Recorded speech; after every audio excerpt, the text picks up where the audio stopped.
स्वागत है। आज मैं आपको किसी के जीवन की सच्ची कहानी सुनाने जा रही हूँ। कृपया इस चैनल सच्ची कहानियाँ को सब्सक्राइब करें। कहानी सफ़र। छठा तक के ठीक 10 बजे झेलम एक्सप्रेस ट्रेन ने जम्मूतवी से रेंगना शुरू किया तो पल भर में रफ्तार पकड़ ली। कंपार्टमेंट में सभी मुसाफिर अपना सामान रख आराम कर रहे थे। गीता ने भी लोअर बर्थ पर अपनी कमर टिकाई।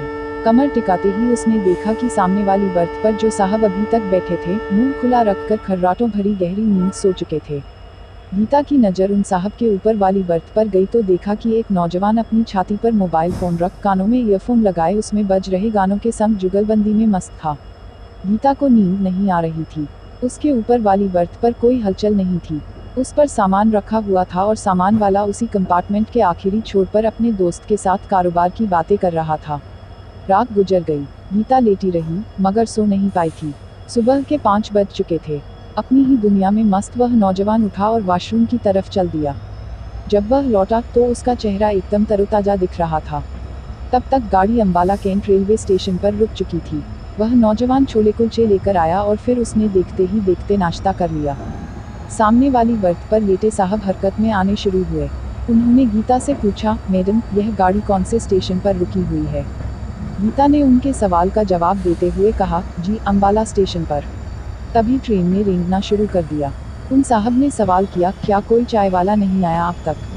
उद्धरण। गीता बोली, जी, बहुत आए थे मगर आप सो रहे थे।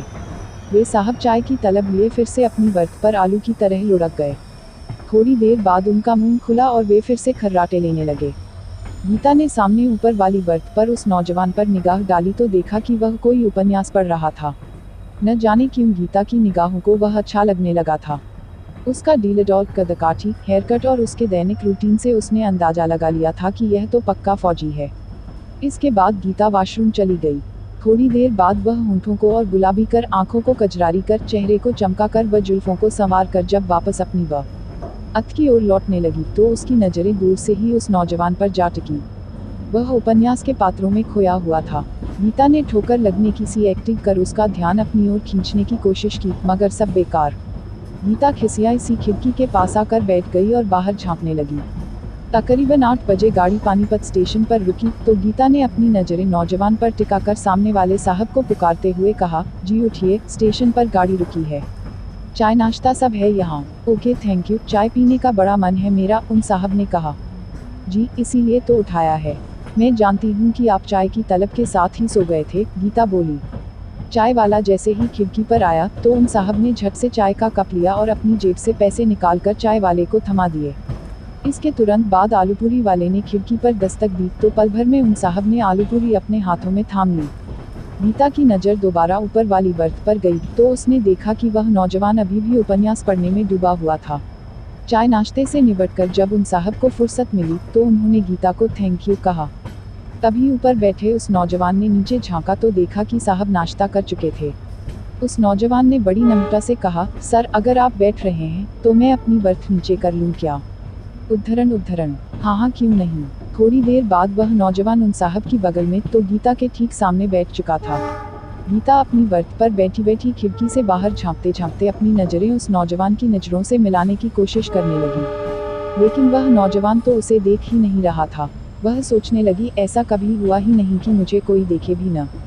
अगर कोई मेरी बगल से भी गुजरता है तो वह पलटकर मुझे जरूर देखता है। उस नौजवान पर टकटकी लगाए गीता सोच रही थी कि तभी उसने पानी की बोतल गीता की ओर बढ़ाते हुए कहा, मैडम, पानी पी लीजिए। उद्धरण। यह सुनकर गीता के गंभीर चेहरे पर एक मुस्कान उभरी। उसकी ओर देखते देखते गीता पानी की बोतल अपने हाथ में थाम बैठी और 2-4 घूंट गटागट पी भी गई। पानी की बोतल उसे वापस देते हुए गीता ने अपने कयास को पुख्ता करने के लिए पूछ लिया, आप फौजी हैं ना? उद्धरण। जी, गीता ने उससे दोबारा कहा, बुरा मत मानना प्लीज। मैंने किसी से सुना था कि फौजी दिमाग से पैदल होते हैं। जहाँ लड़की देखी नहीं कि कभी उनके सिर में तो कभी बदन में खुजली होने लगती है और फिर वे पागलों की तरह लड़कियों को देखने लगते हैं। पर आपने यह साबित कर दिया कि सभी फौजी एक जैसे नहीं होते। हाँ, पर फौजियों को ठीक रहने कौन देता है? जहाँ फौजी ऐसी हरकत नहीं करते वहाँ लड़कियाँ उनके साथ ऐसा ही करने लगती हैं। आखिर कोई कहाँ तक बचे? उस नौजवान की यह बात सीधा गीता के दिल को जाकर लगी। कृपया इस चैनल सच्ची कहानियाँ को सब्सक्राइब करें और वीडियो को लाइक और शेयर करें। कमेंट करके बताएं वीडियो कैसी लगी। हम नियमित रूप से सच्चियाँ कहानियाँ अपलोड करते हैं। बातचीत का सिलसिला चला तो उस नौजवान ने पूछ लिया, क्या नाम है आपका? गीता। क्या करती हैं आप? जी, मैं बैंक में हूँ। बहुत अच्छा, वह फौजी बोला। गीता ने पूछा, और आपका नाम? उद्धरण, मेरा नाम प्रिंस है। प्रिंस, वह भी सेना में। पर कौन रहने देता होगा आपको वहाँ प्रिंस की तरह? इस बात पर वे दोनों हंस दिए थे। हंसी ठहाकों के बीच उन्हें पता ही नहीं चला कि जयरिंग कब नई दिल्ली स्टेशन पर आकर रुक गई। सवारियों ने उतरना शुरू किया तो साथ ही साथ नई सवारियों का चढ़ना भी जारी था। तभी एक बंगाली जोड़ा अपना बर्थ नंबर ढूंढते वहां आ पहुंचा। अधेड़ उम्र के उस बंगाली जोड़े ने अपना सामान सीट के नीचे रखा और वे दोनों गीता व प्रिंस के साथ ही आ बैठे। दिन भर की प्यारभरी बातों के सिलसिले के साथ ही एक के बाद एक स्टेशन भी पीछे छूटते रहे और पता ही नहीं चला कि कब शाम हो गई। पेंट्री वाले आए, खाने का ऑर्डर बुक किया। कुछ देर बाद रात का भोजन सबके सामने था। खाना खाने के बाद प्रिंस ने टूथब्रश किया तो गीता ने भी उसकी देखा देखी यह काम कर डाला। सभी सुस्ताने के मूड में आए तो सबने अपनी अपनी बर्थ संभालनी शुरू कर दी।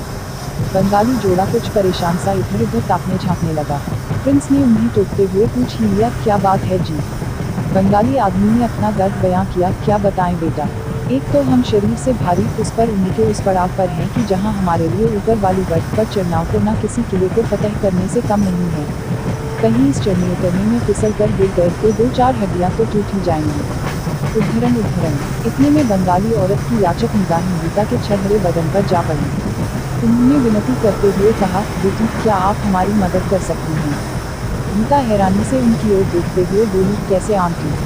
आप बर्थ एक्सचेंज कर लीजिए प्लीज़। आप जवान लोग हो, ऊपर की बर्थ पर चढ़ कर सकते हो। ठीक है आंटी, मैं ऊपर वाली बर्थ पर चली जाती हूँ, आप मेरी बर्थ पर सो जाए, गीता ने कहा। गीता पायदान में पैर अटकाकर प्रिंस के सामने ऊपर वाली बर्थ पर चढ़ गई तो बंगाली जोड़ा भी नीचे वाली बर्थ पर लेट गया। प्रिंस, जो पहले से ही अपनी बर्थ पर मौजूद था, अब तक उपन्यास के पन्नों में डूब चुका था। गीता ने ऊँघते हुए उसकी तरफ देखा और एक बदन तोड़ अंगड़ाई लेते हुए अपनी छाती को उभारा तो फौजी की नज़रें उपन्यास से हटकर उसके बदन पर आ ठहरी। उपन्यास हाथ से छूटकर नीचे गिर गया। गीता के चेहरे पर मादकता में लिपटी जीत की मुस्कान तैर गई। उसने नीचे गिरे हुए उपन्यास को देखा तो उसके उभार झाँपने लगे।